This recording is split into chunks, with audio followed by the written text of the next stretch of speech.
Feel the rhythm of the cosmic beat. This is Skull Babylon, and you're about to listen to the August 25th episode of Paradigm Shift Radio, the new interactive show to assist in the evolution of consciousness.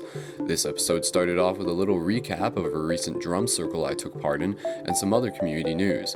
From there, we moved right into the callers who joined us live on air to bring up their own topics of interest. We talked a bit about half-truths in movies, UFOs, remote viewing, communicating with other entities, so to speak, and how to use discernment. And then we wrapped up talking about the ever-so-popular goal of experiencing astral projection and lucid dreaming. On a technical side note, sorry for the less-than-perfect mic quality on my end. If you happen to be a philanthropist and want to help raise the technical quality of the show, feel free to do so by donating at paradigmshiftcentral.com/donate. But regardless, thank you for tuning in. Join us on Facebook, share this with your friends, and we'll see you again next time. Hello out there in the blog Talkosphere. Welcome once again to another exciting edition of Paradigm Shift Radio. I am one of your co-hosts tonight, psychic medium, modern mystic Michael Brazel, and we also have on the line Mr. Skull Babylon. Are you there? Hey, Mike. How's it going? Are we good? Can you hear me? Yes, I can. All right, cool. Okay. All right.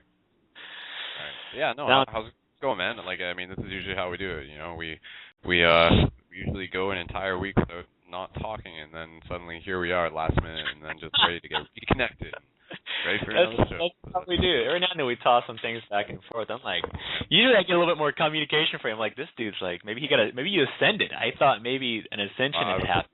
Yeah, I was just kind of pretty busy today. Actually. Yeah, I figured. Yeah. To be honest, like I'm actually hoping that today we're gonna get a little bit more interaction from the listeners than usual, because I mean I can tell you guys right now, like honestly, like I'm just I'm a little tired. Like I was out and about all day skateboarding across town, got a lot of sun. I was playing a soccer game earlier. That was the last thing I did before I came here, just like a recreational thing. And another thing I was actually at, just in terms of like news and stuff, there was like a drum circle that was going on in the local Victoria Park, which is sort of a park in the center of the city of London, Ontario. Nice. And that was really cool. You know, it wasn't a paradigm shift drum circle or anything. It's actually a thing called White Flag Drum Circle, and it's a group of people, and they've sort of been doing it for a while. It's like a weekly Saturday thing around like 3 p.m. And I've been out to a couple one, and it seemed that this one was just something that I was pulled to, and a lot of people who I've been running into recently were like there and everything. So that was pretty cool. I was like taking part in the drum circle and everything, and like there's hula hooping and all sorts of good stuff. Yeah, no, that's basically what I did today. So sounds like a pretty spiritually engaging kind of day. Good. It's been a good psychic Saturday so far, definitely. and the best way to top that off, of course, is with Paradigm Shift Radio. So shout out to all you in the room who are filling in quickly. So be sure you take this time to share it, get it out there, and yeah, this should be a night where you all interact. You know, I know that you guys like hearing us talk, but we like hearing you guys talk. And be sure that you call into the show tonight, 347-326-9263. 347-326-9263 is the number to call in. And we'll chat a little bit here, just give you guys time to post this on your Facebook pages, your Tumblrs, your Twitters, your whatevers you have out there. And then call in. The topics here range from, just about everything. So if you've had experiences, you've had things you want to, burning, holes in your consciousness, call in and let's have those discussions. It's been, one of those weeks. It's been a very interesting week here in the D.C. area. We've had a lot of fracture within our local pagan community. It's lots of drama and tests in maintaining space while going through anger, working with ego. And so it's been like one of these very spiritually engaging weeks in other ways here. And we topped it off today, my group, the Soul Interaction Meetup group, which is along the same lines of what, and we're integrating that with our Paradigm Shift DC group. We actually just met at a coffee shop, and there was about 10, 11 of us there, and we just tossed around some topics. Today we discussed fear, anger, and working through community development type stuff. So it was a lot of fun. It was a nice way to cap off the week. I taught Reiki earlier today, so it's also been a very energetically draining day and week. So all of you out there, we are expecting you all to really lead the show today and let us know what you want to talk about. So if there's topics, things that you're doing, things that you want to share with us about stuff you may be doing within your community, share it, because we all learn from each other's experiences. And if you're doing something really cool out there, share it so we can know. So, Skull, are you a drummer, or do you just go out and participate?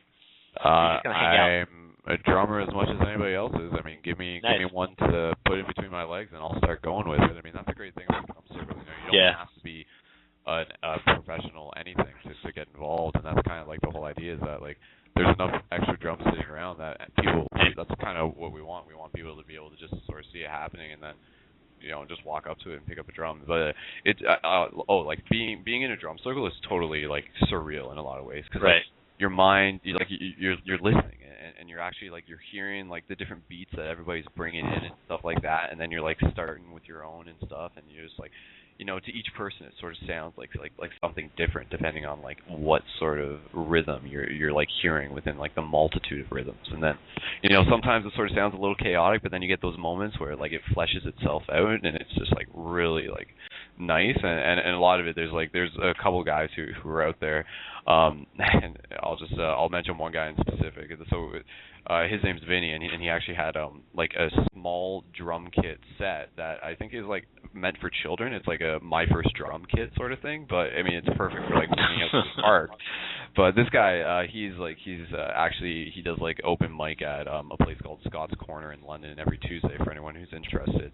But he's a really, really good drummer, like just really into it and stuff. And then like such a character, and he's got like these big glasses that really just like accentuate his eyes, kind of like Bubbles from Trailer Park Boys, if anybody knows who that is. And so like there's like this huge sequence of the drumming and stuff, and then it happens and everything, and then it like goes into that silence. And then like he said something that just like really stuck with me, that I think just like encapsulated the whole theme. And then there's just like after all this silence of drumming, he's just like, and back to reality. And then it was just like his eyes just sort of like were really big, and he was just right across me. I was like yes, like, and that's so true, because like when you're listening to those drums and you're in that moment, and you think back on like why drums have been used in many cultures within like shamanic practices and everything, like there is that part of it where it's like it's getting your minds at different like altered state of consciousness and stuff, and you're just like totally in that rhythm and everything, and that's I think what he said when he's like back to reality. I mean, not that it's like any less real, but yeah, like that drumming, like it takes you to a different place, definitely. Oh, I love drum circles.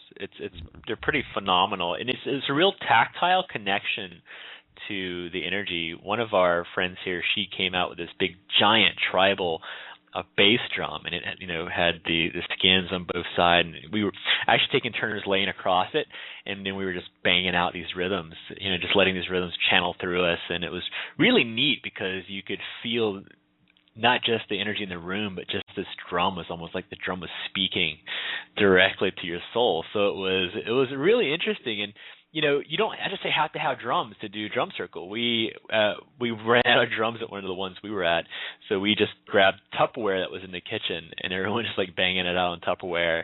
And you can people sing, chant, dance. They're really great ways to get people together. And it's one of those things, too, that once you start going, the entrainment process happens where, when one person really starts to process out, everyone, regardless of where you feel you might be in skill, you just end up syncing up with everybody else. It's really neat to watch a process happen. And even when it comes in through a space of chaos, it always ends up syncing up into a really neat space. So don't be afraid. Just like don't be afraid to call into the show. Let yourself have those experiences. Let yourself engage in some kind of process. Because if you let fear rob you from having the experience, then you're denying yourself that part of your own evolutionary process. So get out there, bang out some drums or some Tupperware. Just like we did when we were kids. Remember, we take the pots and we just bang them together. And we get so far into being adults sometimes we forget to have fun. And I think that's what drum circles are, or like hula hooping is a big thing now. It's like totally, dude, yeah. It's a big thing here in DC. Hula hooping is like the next big yoga thing, I guess. Yeah, man. There's one of the girls there, Lacey. She's really cool, and she usually has hula hoops, but she had like this like extra large hula hoop this time. Oh wow! And that was pretty cool because I was like, I mean, I was using it. I was just messing around, and I was almost playing with it, almost in the same way that I would like play with like a bow staff. So I was like kind of like spinning it around and jumping through it, opposed to just like spinning it in circles around my waist. So, I mean, yeah, you know, there's I think totally, it's just one of those like things where it's just a moment for you to sort of like check your ego at the door, sort of thing. Like if you're sitting there and you're saying like, nah, I don't want to do it. I don't want to play in a drum circle. I don't want to do hula hoop. Like what's actually stopping you, right? Like what legitimately is stopping you? And then you sort of think like, oh, is that like part of myself that's like feels that I would be embarrassing myself or something? And then you realize that like you're in a crowd of people and like no one's judging you or anything. So I mean, like the only person stopping you is you. And then when you start to break through that barrier, it's like, yeah, you start to like become who you are, and you're embracing like those experiences, those like moments of bliss that you can have at like any moment of the day. Yeah, it's fun. I mean, it's just like that. Spirituality should be fun. It shouldn't be church all the time. It shouldn't be some experience that has to be so serious. When I teach yoga, one of my requirements is that everyone laughs. We have to have fun in the class, and if we're not having fun, then it kind of robs us. Some things, of course, have to be serious, but most of the time we rob ourselves of having fun in those spaces. And things like hula hooping and drumming and chanting and singing. Here at a local, one time we had a yoga fest here, and there's all these big yogis, and Shiva Ray was leading this ritual, this yogic ritual, just releasing and doing some trance dancing, and she just started. It was funny because no one wanted to dance, and this is like out in the DC Mall right in front of the Washington Memorial, and like no one was doing it. And then it started like a wave. 2 people started, and then it slowly spread out, and before you know it, the entire crowd was just going crazy with dancing. And then we had to do the yoga. No one wanted to stop the dancing. Everyone just wanted to keep dancing. But you know, it's always that one person who has to get on the dance floor first before anyone else gets on the dance floor. It is just, but the minute you do it, it's so much fun. Totally, yeah. It takes like that one person to start a movement. There's like a good video on the internet. I've sort of seen that of like a guy just dancing on a hill and then like people join in, sort of thing. But yeah, no, that can happen anywhere, totally. So yeah, if anybody's listening to this, things like drum circles are a great like event that you can create on Facebook to help get people out. I mean, including group meditation events. There's actually one happening in Toronto. A friend of ours, Taylor, aka Starseed Space Friend, she's doing a thing out of Toronto.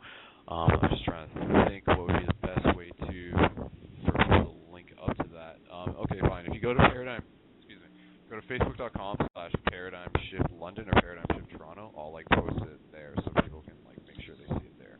But yeah, no, I mean, having events like group meditations, drum circles, or like something similar to what the Paradigm Shift meetings are, like in terms of just sitting down and talking to people, like those are definitely the things that we need more of. And just to give you a bit of news, because I went to, like, with Paradigm Shift London, I mean, for those of you who aren't familiar, like, there's a whole online community between Paradigm Shift London. I mean, call it a movement, call it what you want. Like, it's just this basic idea of creating communities where people can, like, practice talking about anything that they want, including a lot of these new and interesting themes.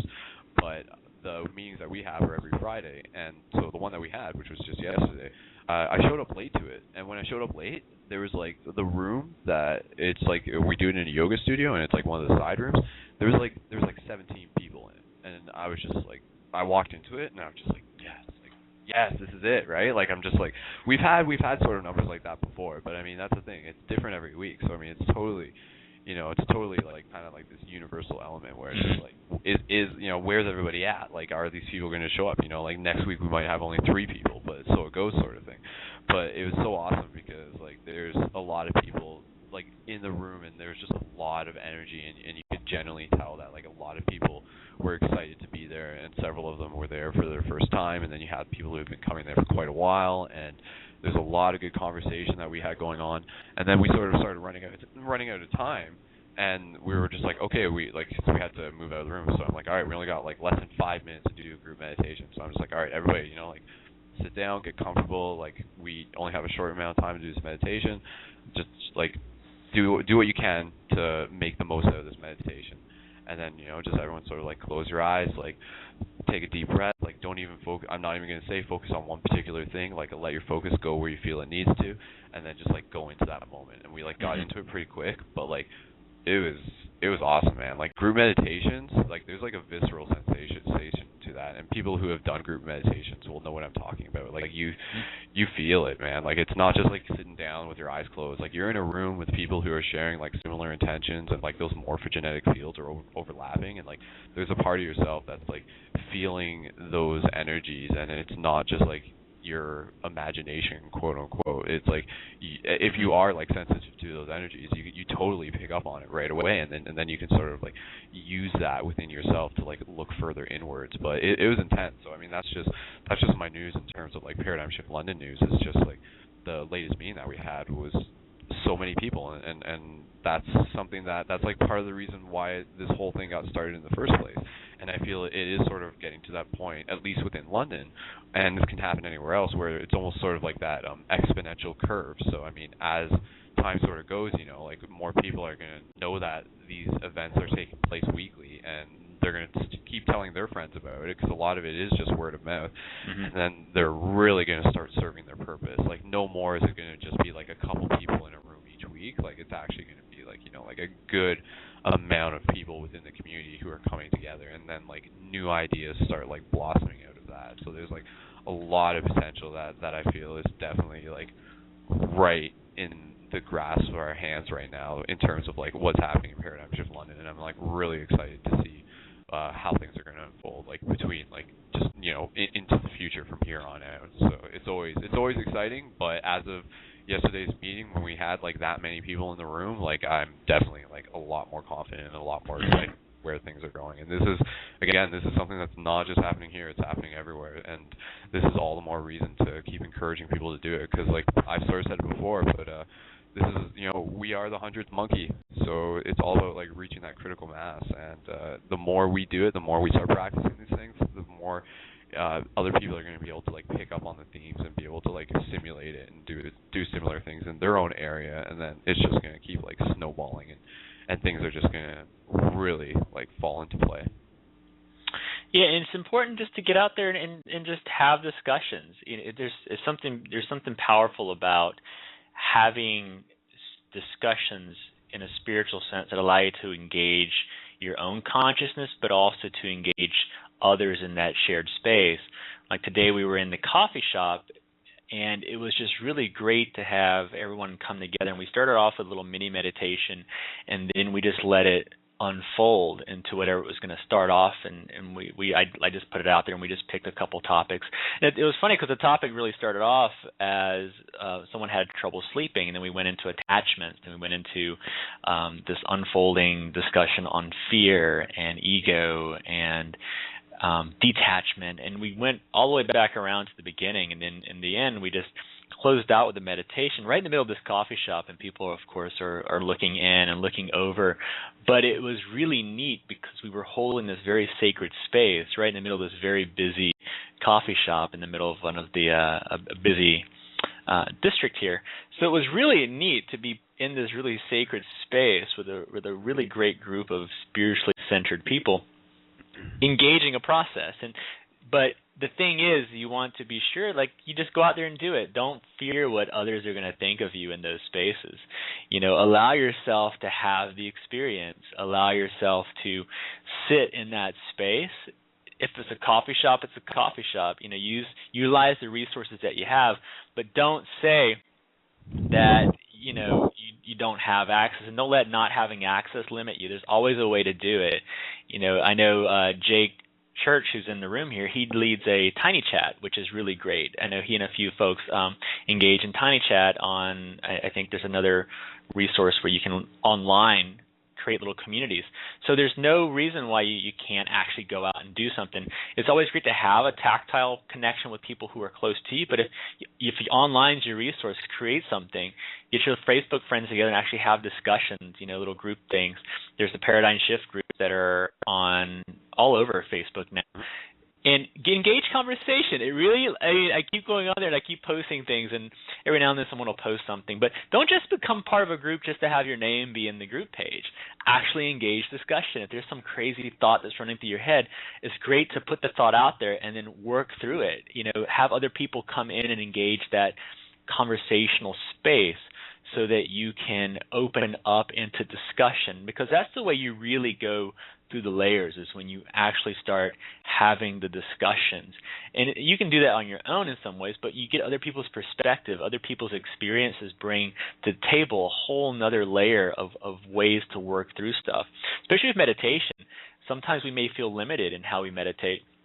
And we actually talked a little bit about this tonight in our group, and everyone has a different way of meditating, and you get to hear other people's ideas, and you may be able to integrate something you may have never tried before into your own experience, but you only really get that from having those connections. And you can read stuff in books, but there's something about being able to talk out an experience with other people. So don't let limitations stop you from engaging the process. And go out on these walls. You know, I check them frequently, and I try to post whenever I can, but we really want you all to also become part of this process with us. So the number to call in tonight to be part of the process is 347-326-9263, 347-326-9263. And just whatever you guys want to talk about. You know, we've covered quite a few things on this show. And it can be just sharing with us what you all are doing out there, because I'm always looking for new ways to engage my own process, and then stuff that we can take to people in our groups and otherwise. And if you are trying to start up a group, don't hesitate to contact, you know, myself or Skull or any of the other folks. The website for those who, again, may be new to this, because, I mean, we're always getting new listeners, and again, this is great. Like, the Facebook group page for Paradigm Shift Radio specifically just went over 1,000, so that's a nice milestone, and that's awesome, guys, and a lot of that is because you guys are sharing it. So, I mean, yeah, we're not, like, you know, like, up to, like, 50,000 or whatever, but, I mean, like, 1,000 people, like, that's a, you know, that's a room full of people. That's still a lot of people, whether or not they're all listening right now. Like, that's not the case, but I know a good chunk of you guys are. So, I mean, thank you for being able to listen to this, and thank you for being able to share it, and remember to keep sharing the YouTubes as well. And I was just going to say the websites that you can check out. The one that's sort of like the hub is Facebook.com/Paradigm Shift Central. Go there. There's some like sort of tips and tricks, and also like videos posted by people like yourself within different communities across the world who are sharing their thoughts, and links to other Paradigm Shift communities across the world and so forth. And then you sort of got like the Paradigm Shift London, Paradigm Shift Toronto, Paradigm Shift DC, which are just sort of ones that me and Michael are affiliated with.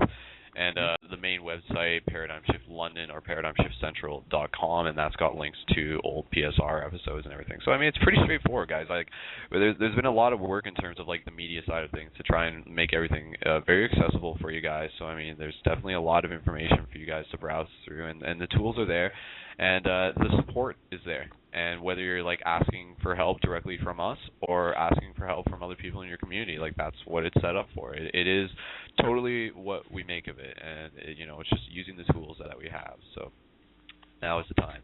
But I was going to say, guys, you know, if you're looking for something to add to the conversation tonight, I'm always down to talk about UFOs, you know. Just putting that out there. That's kind of a really interesting topic for me, and I know there's lots more we can talk about that. And I will say the episodes that we have had, that the one episode that we had, episode 6, that specifically was related to UFOs, that's the most viewed YouTube episode of the show. So, really? Which is an interesting thing, because, I mean, that's no surprise. Like, the topic of UFOs is something that, in general, does attract a little bit more traffic than, say, something like just synchronicity or chakras, so to speak. So, yeah, no, if we want to talk about UFOs, maybe that'll help, like, reach out to a couple more listeners if that's something we really want to focus on. But absolutely, guys, anything that you want to talk about, and even if it is, I mean, it could be questions. Like, I don't want to play like psychologist or anything, but we'll do what we can to help, and that's totally what we're here for. But let's try and do that. Let's start like opening up the lines. Like, do we have anybody? Yeah, we have already, a few folks. We have a few right folks. On. Perfect. So let me just go over like the process here, so just we can kind of streamline it. So folks, check it out, right?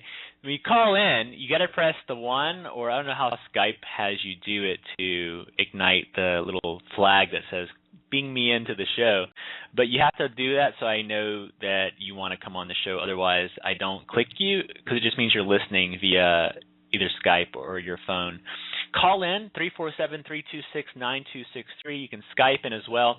Also, if you're hesitant about calling in, send myself or Skull a private message with some questions, and then we'll bring your questions online so that we can have that discussion.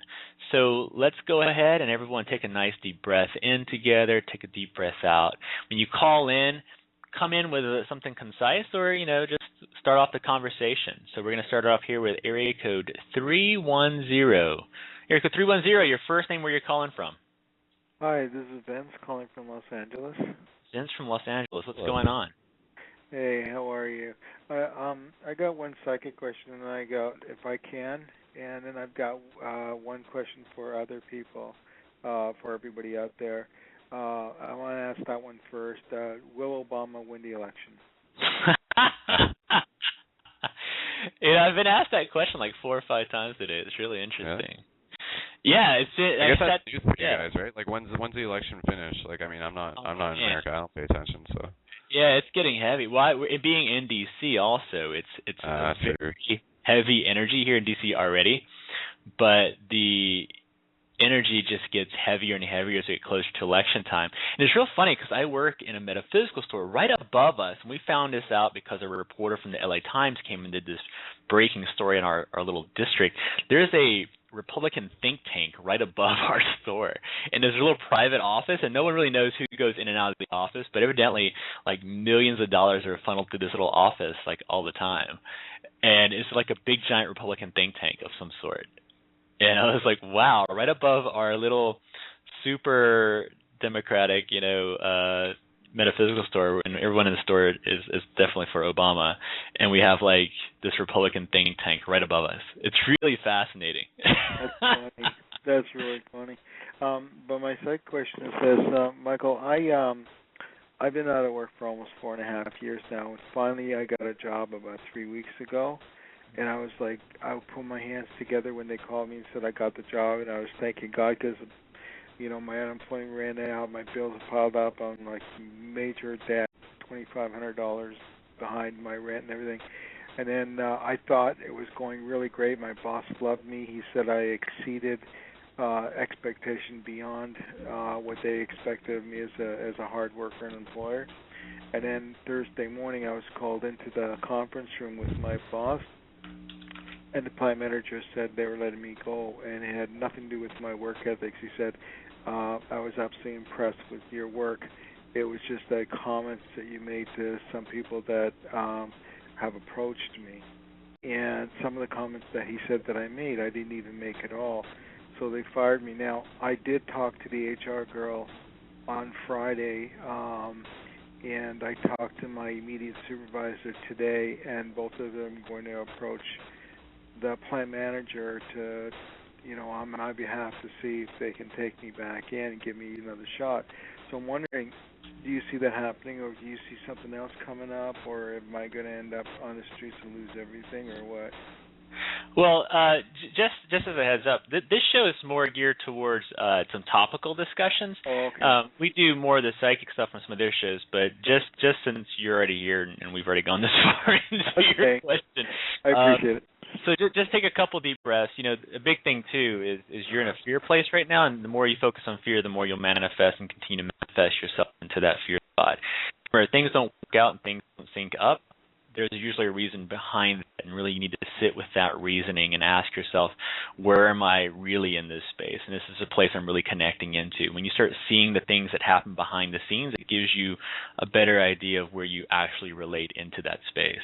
And sometimes when we do job stuff, especially, we start thinking into, if we don't own the place that we're at, we're time to make a transition. But I like when things show me that things aren't mine, when the universe really starts speaking to me and saying, there are things around you, when people, start speaking up in ways that show me this place is no longer mine, I take those as signs and I start looking for the next thing. I don't feel you're going to end up on the streets, but just be sure that you are in a process of allowing yourself to manifest the next thing. Don't sit in the fear and let the fear stop you from manifesting, okay?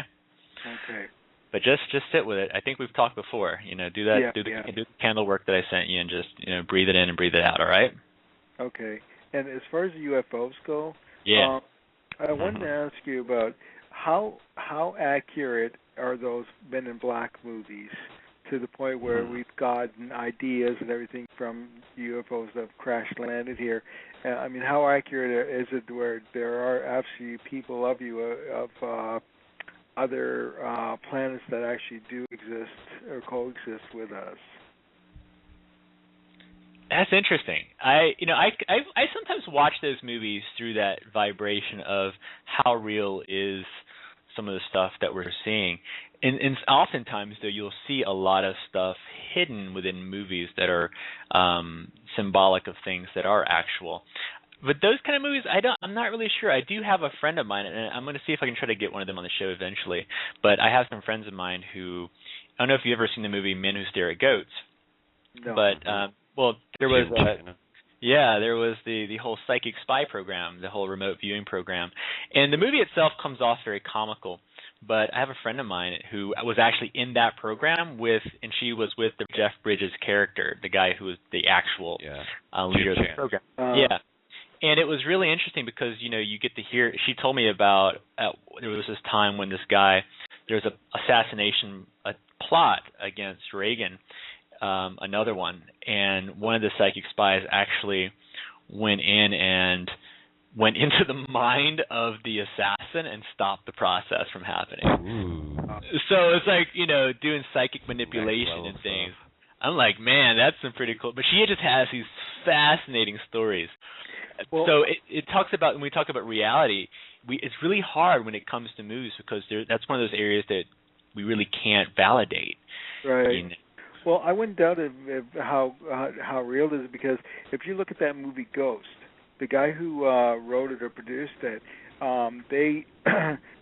there was a scene in Ghost, if you remember, that the dark spirits coming up from the ground and taking away the bad guys, and that part of the movie, they show it, and it is. People have said this is so true because they've seen it themselves happen, where the dark spirits come up and take those dark people away. So I'm assuming that, if you think about it too, all our modern electric devices, all our computers, all our cell phones and everything have had to come from another source.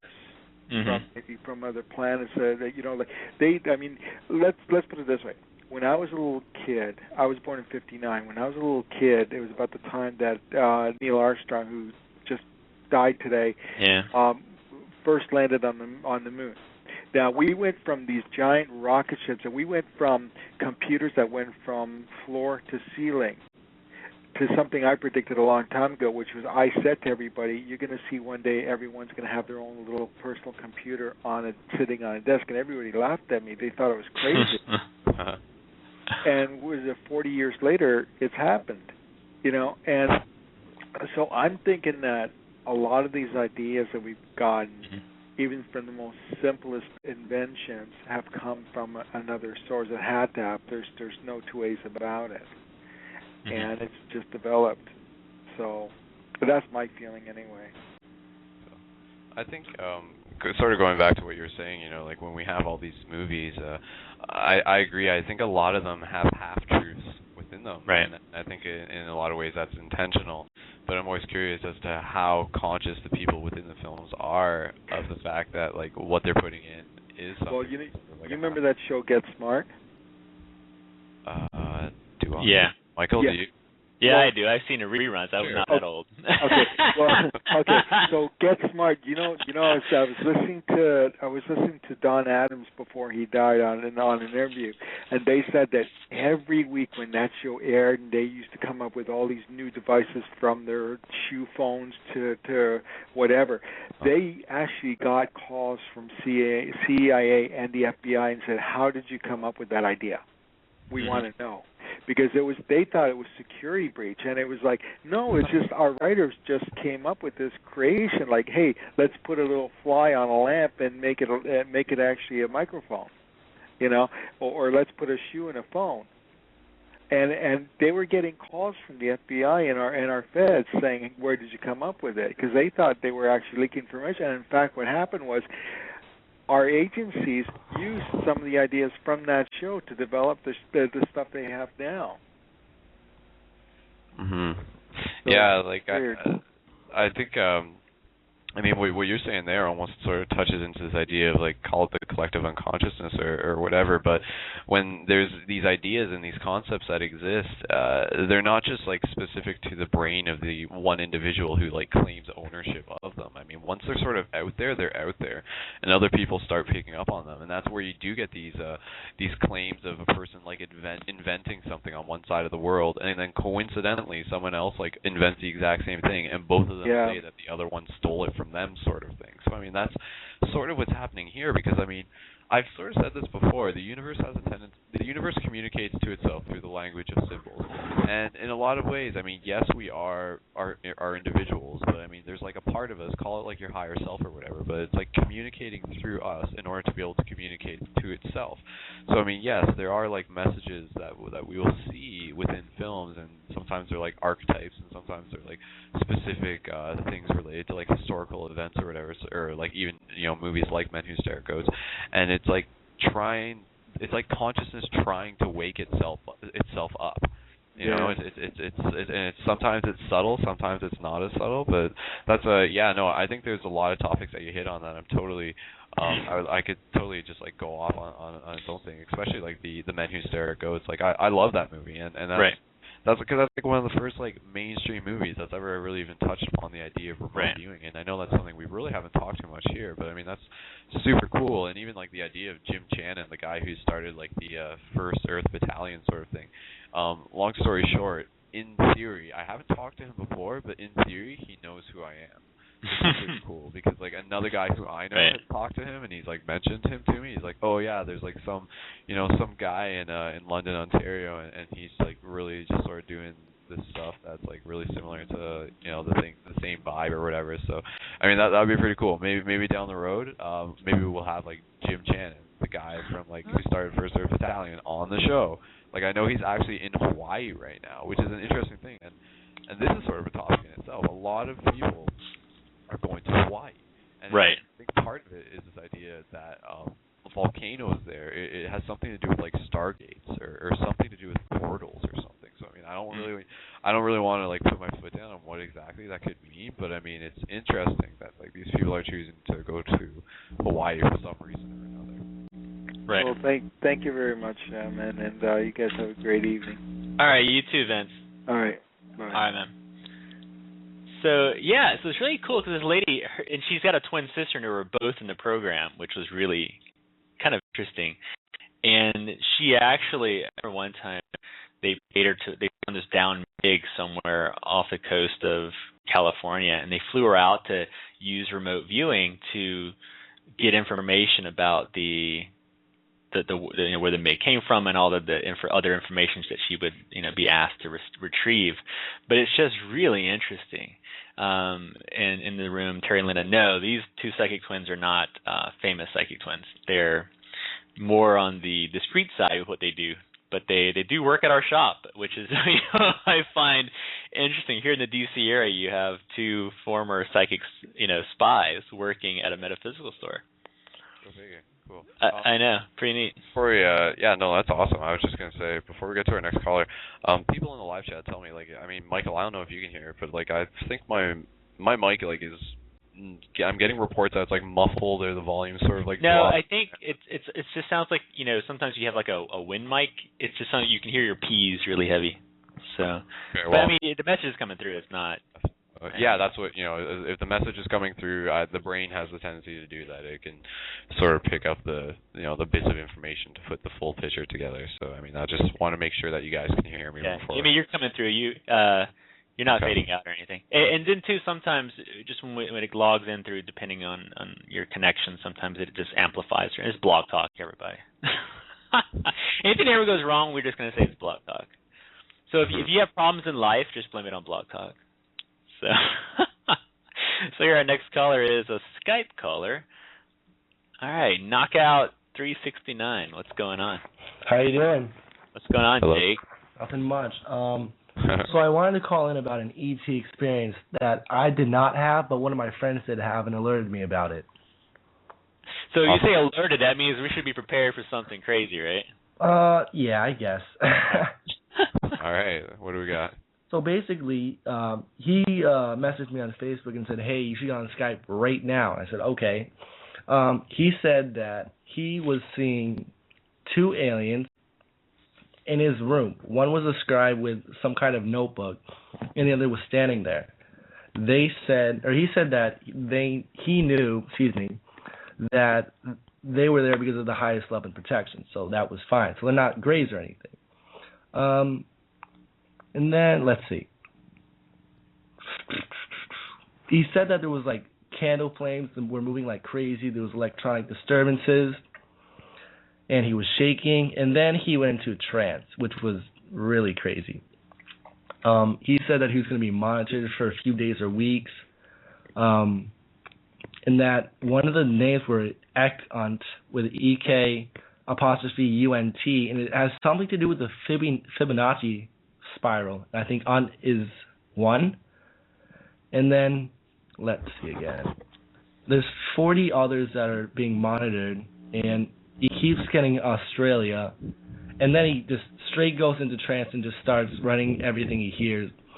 Like, we are the shift, all of the generations of beings were to change it, being belittled by other generations should not be tolerated, we are the generation of the greatest revolution, we came down to fire you up and remind you. He started talking about catalysts, and I knew when the ET started kicking in, when the channel referred like this name and you and many others. I was like, oh my God. And he said, we leave this vessel now to fulfill the rest of our purpose at this time, but we shall be back soon. Mm-hmm. Yes. So I just wanted to bring this up as a topic to see if this has happened to anybody else or a similar story, because it's not every day that this happens. Well, it could be. I mean, it absolutely could happen every day, right? And the idea when it comes to channeling is I always, even when things just show up, I still question their validity. I always question their validity even in presence, because I do channeling. And the idea with channeling is the information should come in through the soul space. So, your highest levels of protection should be up. Just because something tells me something is for my highest level of protection doesn't mean I believe that it's for my highest level of protection until I challenge it, and then I go into that space of questioning what their purpose is there and why they're monitoring me. Because, you don't want to just let something monitor you just because. It still doesn't have the right to enter my space without my soul consent to be in that space. And it's we want to know what their purpose is beyond that. And the idea is we have to still question those things. It's cool to have cool experiences, and that's sometimes we really get into this, especially when we talk about demonic energies, and this could be a whole topic in itself. But there's a fascination, and we get into these places of fantastic experience, and sometimes we lower our protection to have the experience. And I always question the experience itself. And if entity enters my space, I always question the entity. Even if it's something that says it's of the light, I still challenge it. And the question always is, are you of the light? Just because it's showing up doesn't mean it's for my highest intent and purpose. So the idea is that we have to question it. And it may have really great information. It may have some valid stuff, and it can tell you you're part of a great revolution. Well, what revolution? I never take anything at what they're telling me on, and that's like where you have to use your discernment and strip it down through its layers. So what revolution? What shift? Explain to me the process that we're about to step into, because we have to ask those questions, because sometimes when it gives you a message, it means it's your shift that you're about to go through and your revolution that you're about to go through on your own, or something within your own experience. So, when they talk about global and galactic, I like them to identify themselves, because there should be some identification process in that space. You can't just accept things at face value, especially from spirit. Now, I'll give you an example. Recently, I had some folks come to me, and one of their friends was having one of these psychic experiences where this being was telling them to drop everything and run away to, Egypt to retrieve some crystals. And this person was like, they told me I had to do this because the shift is coming. Well, discernment's important in that space. And should I draw? And I'm not saying it's not possible and it's not a reality that this person may have buried crystals there in a past life or something, but we have to have discernment as far as what we will engage in. And I always question the messenger because it's non-tactile, and it may appear tactile, but it's still non-tactile energy that we're interacting with. And even if it shows up in my room, like to say, for instance, if you were just to show up in my room and say, "Hey, you're supposed to go find these crystals in Cairo," I'd say, like, you're crazy. I'm not going to go to Cairo and find the crystals, Jake. But if a transdimensional entity shows up and says, "Go find the crystals in Cairo," we feel we have to go do it. Why? That's the thing that we have to question: is why should I do it just because some galactic being shows up? And how do I know that those crystals aren't going to be the thing that destroys the world?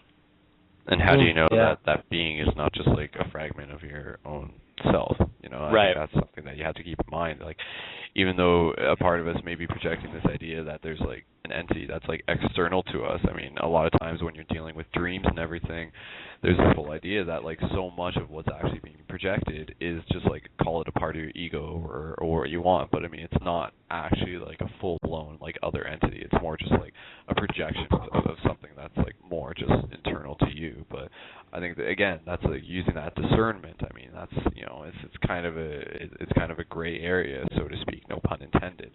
But yeah, I haven't personally had too much experiences with that, but I think that's totally something that's interesting. And is that something that we're seeing more of? Is an interesting question. Is that something that we will see more of? Like, will people start having these like multi-dimensional interactions with different actual entities, presuming that there's like something solid and tangible that's actually happening here?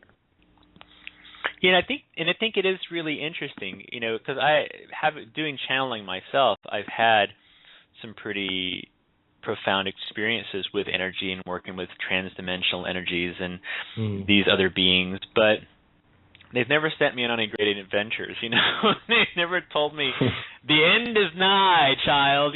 Prepare the ship for the floods. But we're seeing a lot of people who are getting that kind of information, and I always question processes. And if they're writing a notebook, I want to see what they're writing. They have to show me because they're taking notes on me, and I want to be part of that process. And if they're hiding things from me, then that's not a good relationship to start off in. Because when we're working with those energies, it's not typically meant to be something that's hidden. It's something that's open. And if they're hiding things from me at the get-go, I'm now surrendering power into saying, yes, I'm now going to do whatever you say just because you're some external entity that I have now elated beyond my own personal space. We can't surrender power. We wouldn't do it here in the tactile third-dimensional space, and we shouldn't do it in the non-tactile spaces either. So we always want to be sure we question the messenger, and we have to ask the questions. When people start doing channeling and stuff, we sometimes go right into give me the message. Well, who are you? Why are you here? What's your purpose in this space? Are you of the light? Are you here to engage in evolutionary process for all, or just for the channel? And it's really, we want to also be careful when we're doing what I call direct channeling or unconscious channeling. We're allowing the body to go into a state of unconscious being to allow something to move through. Anytime something moves through you, it's imprinting part of itself on you. So you got to be careful what you allow into that space when we're doing channeling and when we're engaging that energy. So just be sure that you're grounding energetically into spaces of protection, even if it says it's good. I'm sure the burglar probably thinks he's good when he's breaking into your house. He might be a great guy, except like he's breaking into your house now. Right. So the idea is you want to be sure that you don't give the keys to just a random person on the street. And we want to be sure that we really take them through that layer too, just like you would take someone in this world through a layer of questions. A really great book, Opening to Channel by Sanaya Roman. Yes. Perfect book. I mean, it really gives you a great process to work through. Your soul, if we look at channeling, your soul is a big bouncer at the gate, and you want to be sure you bring things in through the bouncer. If you sidestep the bouncer, you're letting the riffraff in. And I always question extraterrestrial energies in channeling spaces, simply because they're so hard to quantify and classify. And it does take a little bit of a process to do channeling, but I always question when things show up and they're taking notes. Not to say that it's not a possibility or a reality. I'm just saying question the reality that's being presented to you. And if things act as if they're hiding things or engaging a process that's not quite yours, don't just go for it just because you feel you have to. Okay, like if they haven't abducted you, then they haven't just taken you, then you can question the process. They just take you, there's not much you can do. Right. They're like zapping you up on the ship, it's like, well, you're screwed at that point, at that point, there's not much else you can do, I don't think. But, just question it. Question. Don't. So what was your thoughts while you were talking to this thing? I thought, well, he told me that he was being safe, and this guy is actually very, very experienced, being as though at his age. He's very experienced for his age, is what I'm trying to say. Mm-hmm. Well, police officers have their houses broken into. That's true. That's very true. I'm not sure what to think of it, because there's one side where, oh wow, this is incredible. I've never heard of this before, to my experience, because I'm very young. Mm-hmm. But on the other side, it's like, okay, I've heard of some experiences like this, and then it's turned out bad. Take a bad turn. So I'm just trying to be careful with it, Right. Just breathe it in, breathe it out. It's just another experience. When I get channeled information, there's some really good stuff out there, and it's not to say that all channeled information is coming from evil sources and things, but even the good stuff, question it. Every being that comes in has a purpose, and every experience in itself has a purpose. So we need to be sure that we're going beyond just the question and answer period, and be sure just to question if it starts giving you action to follow up on.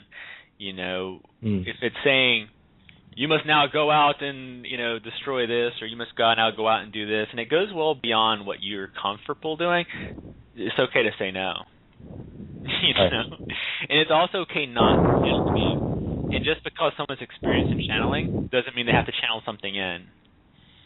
I get stuff when I do sessions or do mediumship, I'll have entities show up. It doesn't mean I have to speak to it. Right. It just means that it's present. It doesn't have to go anywhere beyond that. And I would recommend the channel have direct communication telepathically versus bringing something into their system without fully knowing what it is. Because if it's not going to talk to you directly without entering your body, the conversation is not worth having. Right. You can open a dangerous door when you start letting stuff that you can't see tactily into your system. Breathing in bad air. It can really cause damage to the lungs if you're not careful. And sometimes those high energies, when you bring, we're operating 100 watts, and these energies can operate at, higher energetic system or levels, and you bring them into your system, now you're operating at a higher level. Your body's not meant to maintain those spaces. Edgar Cayce, Jane Roberts, there's a lot of famous channels who died because their organs took damage from being in high energy spaces for so long. Wow. It can cause damage to the electrical system within your own body. Imagine you're 100 watts, now you're plugging into 1,000,000 watts.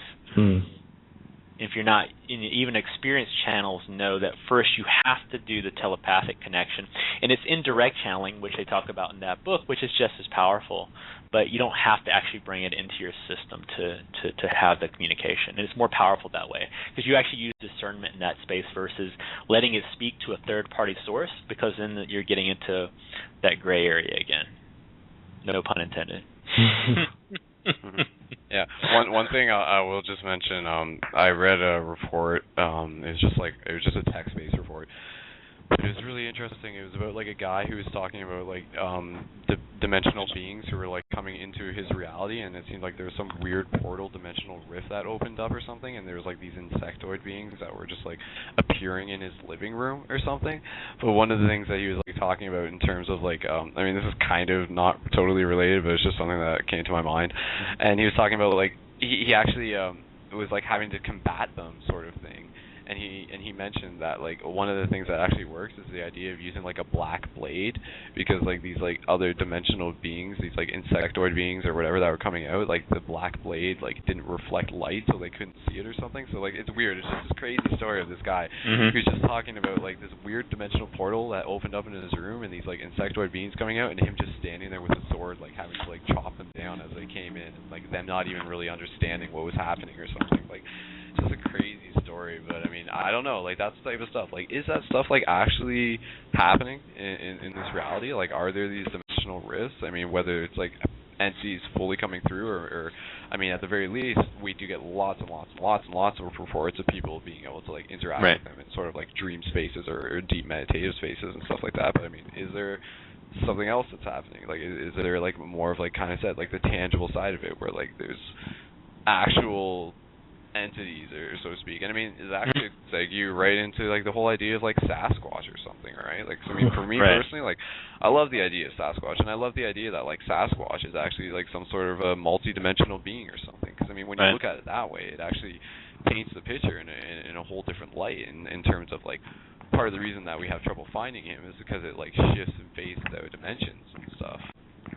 I think there's something beautiful about having that, especially like a Sasquatch or Bigfoot or Yeti or any of these other mythical beings. There's something powerful about the mythical experience. You know, it's something that you're just right on the edge of almost finding. But that even becomes more of a tactile experience because it's something that is relational. We have that relationship to it in this dimension. Whereas, you know, I'm not discounting the fact that there are these temporal rifts and dimensional rifts and things, because if you've had those, you know, psychedelic experiences where you've gone into those spaces, you see things, and you start to question then beyond this reality what's actually moving through this reality that we're not seeing. When we start talking about the paranormal experiences, demonic experiences, there are things that happen that are outside of our frame of reference, and I just always still, you know, question, and that's the beautiful thing about being able to have the question, is questioning what's right in front of you. But even like with Yeti and Bigfoot and all these wonderful mythical beasts, you know, Nessie, the Loch Ness Monster, you know, we want to be sure that we're still questioning, because if you just accept every photo that you get as fact, then you're just going to be chasing these dreams and not having the actual experience. You know, so just be careful. That's the big thing with channeling. And someone else had asked at one point to do some talks on channeling, but just be careful with what you're bringing in. You know, don't invite strangers into your house without first allowing yourself to get to know them. You know, stranger danger. You know, throw up the hand. Cool. Well, I was just saying, just about to look at the time. Should we segue into meditation or whatever? Yeah, I think we should do that. Jake, any input on what you might want to see in terms of like the meditation that we can do together?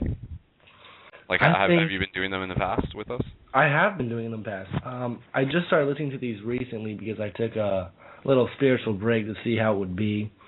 I think the way you do the connection, where you think of the visual or the sign, and where you take the lines and connect them from all over, and you connect them to that sigil, and you connect them with other lines or the other dots. Yeah, like I think. I think that. Sorry, I was like half drifting. Yes, the sigil thing. Yeah, I think that was pretty cool, and I think that's something that we'll definitely return to. Like there's a lot of potential behind that idea. So maybe I don't know if this one, I don't know if today, but I mean that's good. Yeah, like I like the fact that you felt there was like definitely something behind that.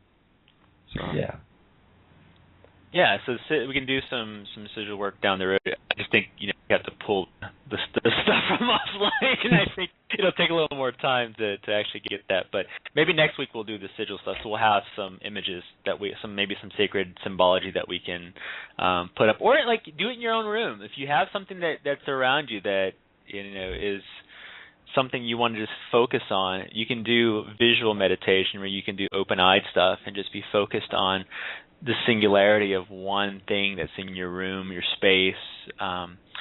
focus on your hand and just become so aware of your hand that nothing else exists except for you in the hand space. So allow yourself to do however you want to go into that space. Is there anything you want to direct the meditation towards, Jake?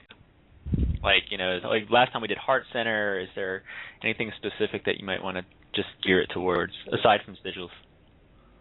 No, I don't think so. I really don't have an idea. Jake. So that's all right. What about protection, maybe? That's good. Because we're talking a lot about ET stuff. Yeah, we can never do too much. Never have too little protection. So all right, we'll do protection stuff then.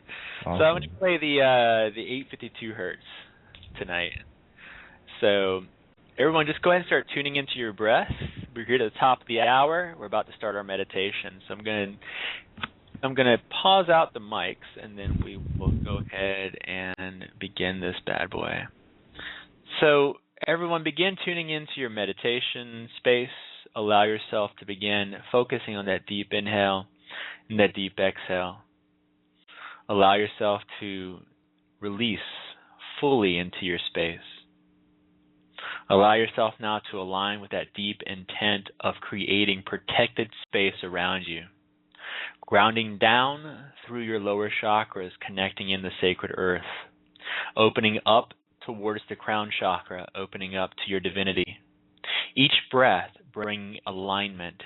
Each exhalation pushing out your energetic space to create a bubble of light and energy. Extending your auric field outwards, cleansing and protecting you from everything negative within your experience. Allowing your light to shine out, taking deep breaths in, exhaling just as deeply as you inhale, as we now begin to listen to the music.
begin tuning into your breath, allowing yourself to return slowly to the space that you're in, each breath awakening you, each breath aligning you, each inhalation aligning all parts of self, each exhalation allowing space for alignment. As we now conclude our meditation and remaining in our protective space, we re-engage our process. And so it is. Here we are. So Jake, you still there? Yeah. All right, good. So you lead the tiny chat, right? Yeah. Do that. So when do you guys do that? We actually don't have a scheduled time. Most of the time it's a small group of kids, and we join this tiny chat and we just start talking about just whatever comes to mind. Excellent. So, so that's kind of like a little online community space. So, thanks for coming on and sharing your experience with us. And, be sure you question those DTs before you. You're right. Don't let them through the doggy door either. You got to be sure you block that stuff out. All right. All right. All right, man. We'll talk to you later. All right. Have a good one. All right. Bye. Yeah. All right. So, moving right along. Some good topics, good discussions tonight. Just be sure though. I don't know if anyone's ever read the books by Whitley Strieber. He's the guy who did the movie Communion, but he's a really good example of why you need protection work, because that guy's always getting abducted, probed, and he writes all these books about his experiences, but they're never really good experiences at all.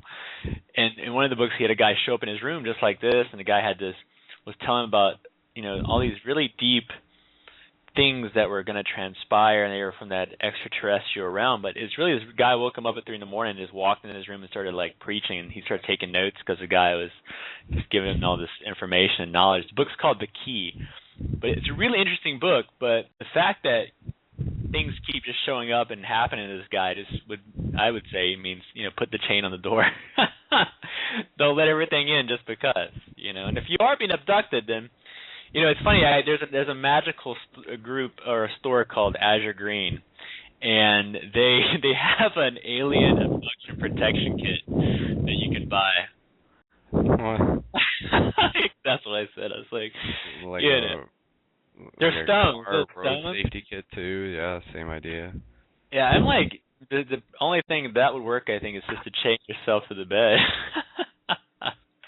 and hope for the best. All right, so let's go and bring in our next caller. More callers. Let's do one more call. So keep on calling in, folks. If you want to get into the queue, 347-326-9263, 347-326-9263. We see a lot of really great conversation happening out there in the chat. Bring that conversation onto the airways. So our next person here is Mr. Chain Links. How's it going? Hey guys, I'm doing all right. How about you? Good. So what's going on? I may still be dreaming right now. I'm not too sure. He's right now. He's gonna wake up tomorrow man, was I here? Or was I there? That's one thing. Yeah, I must be so tired I forgot the message. But one of the things that sort of came to my mind during the meditation. Sorry, I'll let you say what you were gonna say, but I just wanted to segue on this was the idea of mystery schools actually encourage you to do meditation within that drowsy state.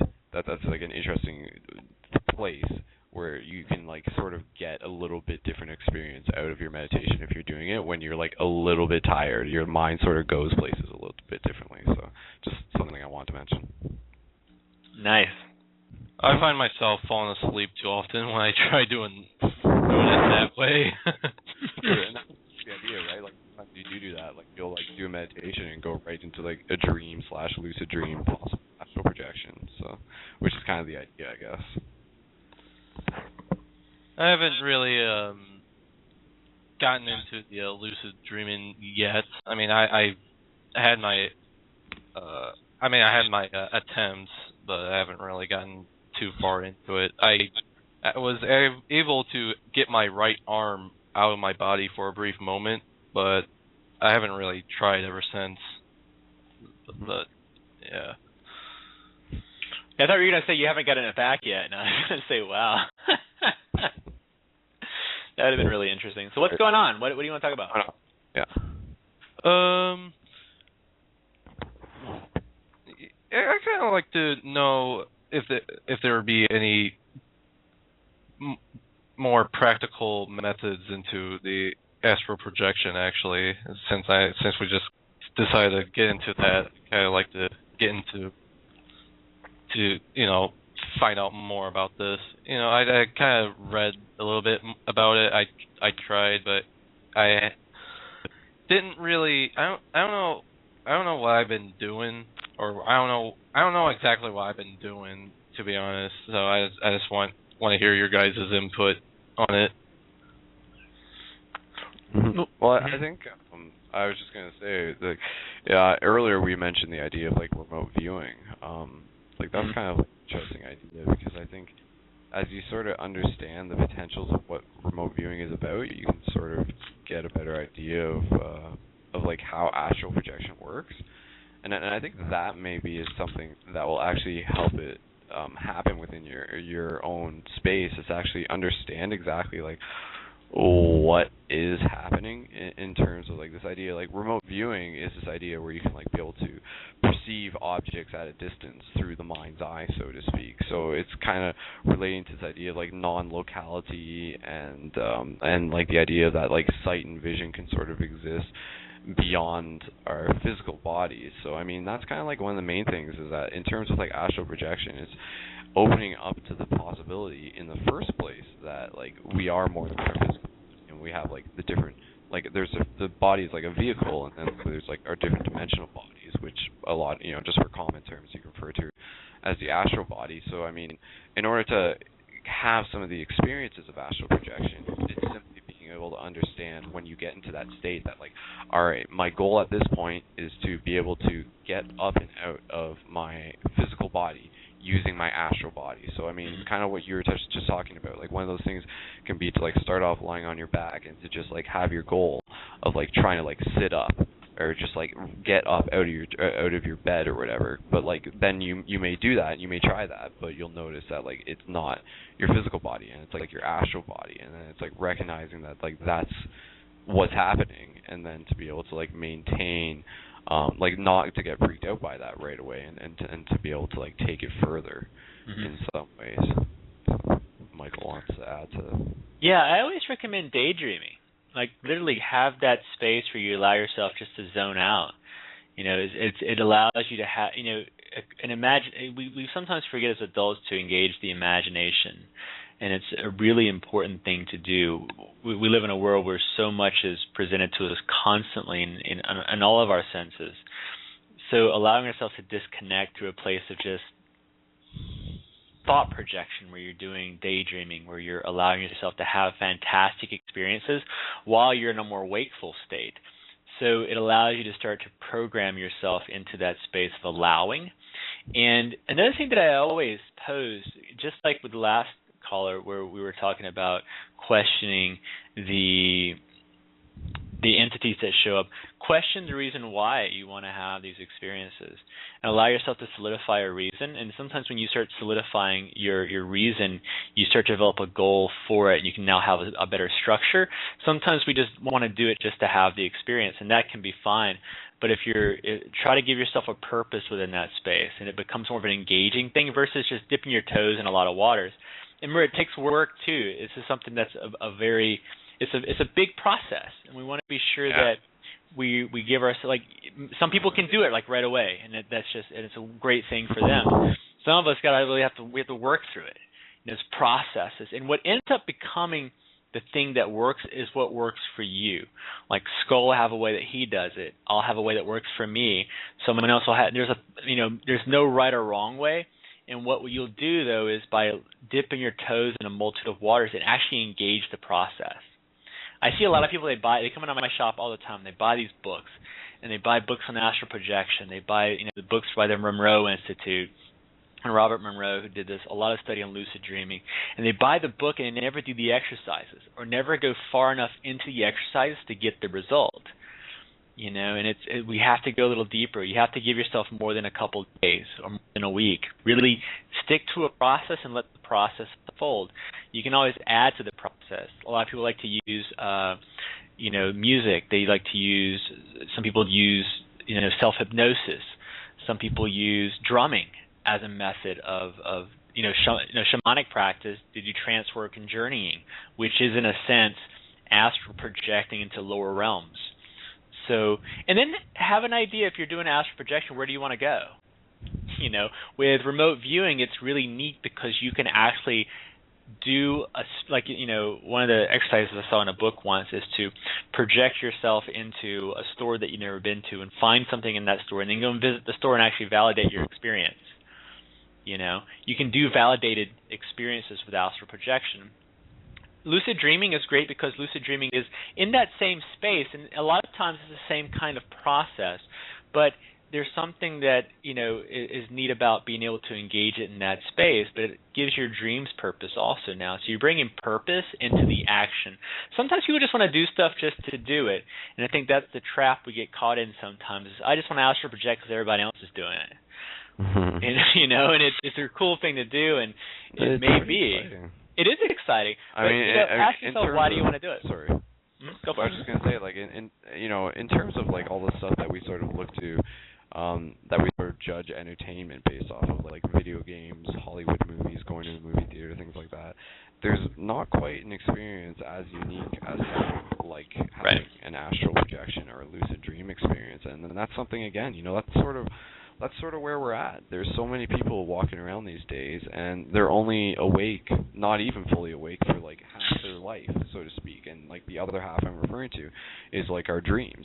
And like, how can we work towards that? How can we become more conscious in our dreams and then get like more out of this experience of reality that is still something fully entitled to us, so to speak, but it is something that we have to like work on, and it takes discipline, and that's like the path, that's, if you look into the studies of gnosis, that would be a great place for me to direct anybody who's interested in looking at astral projection. I'm just trying to think of the main website, but I mean the gnosis teachings, that's kind of the basic idea, is that it's taking tried and practiced methods relating to things like meditation and astral projection.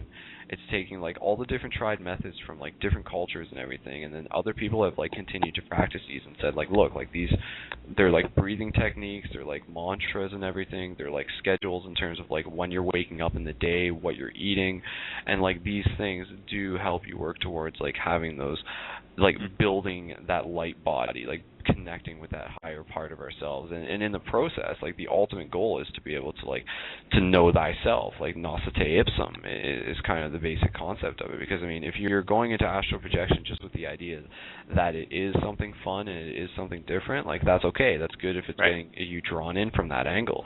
But I mean, eventually, you got to be able to let that go, and you got to understand like, what am I really looking to accomplish? Because there's actually a part of ourselves that, and take this sort of how you will, there's actually a part of ourselves that will like prevent us from having those experiences, because like our desires are in the way in the first place, and our self knows that. So I mean, it's like you have to sort of go into the whole process very humbly, and when you do, the universe will like begin giving you more. And one of the simple steps I would say in terms of like starting to have lucid dream experience, and this is something anyone can do, and if you're already doing it, good, keep doing it, but basic idea, write down your dreams, because writing down your dreams is going to help like flex that brain, like that memory, the dream memory. And it's also and you also want to tie into this idea of like becoming more conscious within your waking state. You want to start like thinking to yourself, like while you're walking around in public, like am I am I awake right now? Like is this a dream?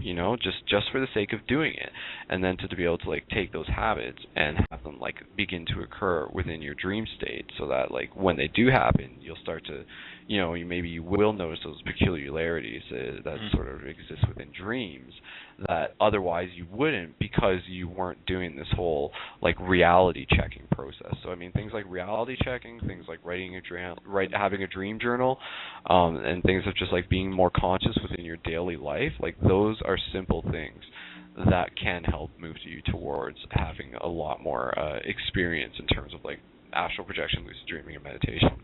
So that's simple tips I would give. Yeah, and just allow yourself to engage a process. Allow yourself to develop something. The worst thing that you can do is give up, and that just eliminates the whole process altogether at that point. And sometimes, it just takes a little time. It takes time. Patience.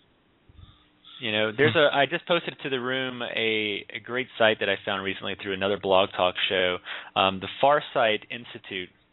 They do some really great work with remote viewing, and it's just some of the stuff they have on their site is pretty fascinating, and they've done everything from historical viewbacks to stuff that has been validated. And they're doing a lot more of the science aspect of it, which I really like. They're actually doing scientific study. So it's a really great site if you're looking for some of the science behind remote viewing, which is very applicable to astral projection, out-of-body experience, lucid dreaming. But yeah, keeping a journal. Journals are phenomenal this year. There's lots of stuff going on. Write down your synchronistic events. Write down your thoughts. Capture the stuff that's happening. Sometimes you'll get that really great idea on how to astral project while you're at the grocery store line.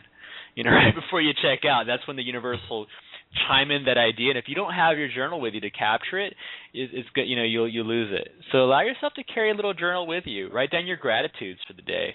The more you invite spirituality into all parts of your experience, the more you're able to engage spirituality at all times. And allow yourself to meditate in random places. Go to drum circles. Do things that are a little bit different than your routine to allow yourself to manifest and to engage new processes. So, Chainlinks, what has been your biggest difficulty with engaging? Trying to get into the habit of it all, I guess, because I constantly find myself distracted from many things. I actually called in before with you and Ronnie. Yeah, I know. Yeah. You're one of our constant listeners, so I never really get a chance to get you on the show, so I thought I'd bring you on for this one because you do have some good insights and stuff. So. Yeah, but basically get into the habit of it all, and I mean sometimes I practice meditation like a couple days of the week, and sometimes I completely, just forget it, and it's like an on and off thing for me. Right. So just get into the habit. That's the big thing. And Skull, you were posting some videos on your YouTube page for a while about some of your lucid dreaming experiences, right? Yeah, I was kind of trying to keep a regular, like, daily, or not even daily, but like some sort of video dream log, just as an experiment. And I got about 5 or 6 of them in, but just other things started happening. But that's totally something I can always get back into at any time. And that's, again, you sort of want to find exciting and interesting ways to make it engaging for you. But at the same time, yes, it may not be like super duper exciting all the time, and it may take a little bit of discipline and raw willpower on your side of it. But that's, again, like, that's a test, like the universe is saying, like, look, this is right here waiting for you. All you have to do is just work for it a little bit. But then you're right, there is that side of us that's just constantly getting distracted, and then that's where you really just have to question, like, how much do you want this, or like how mindful are you of this, and then to like begin walking that path and begin developing that willpower. Like, the universe will actually start to recognize that, and things will start to happen within your dreams.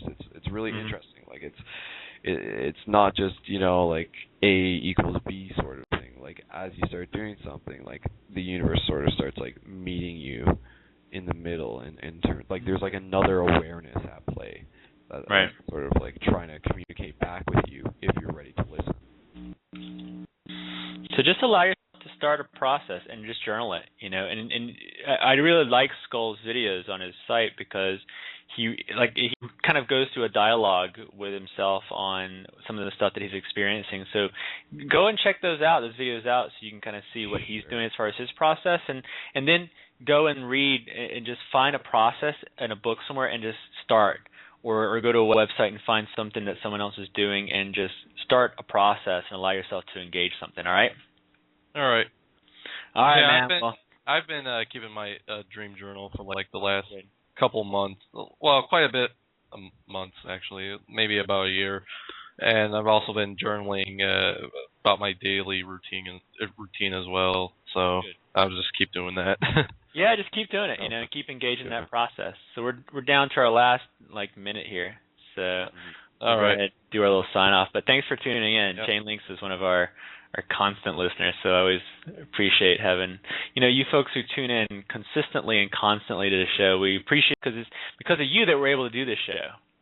So keep engaged in the process. Go out, change the world, do all that wonderful, fantastic stuff that you all do. And we'll be here every Saturday night, 11 o'clock p.m. Eastern Standard Time, to talk to you and to be part of the experience with you all.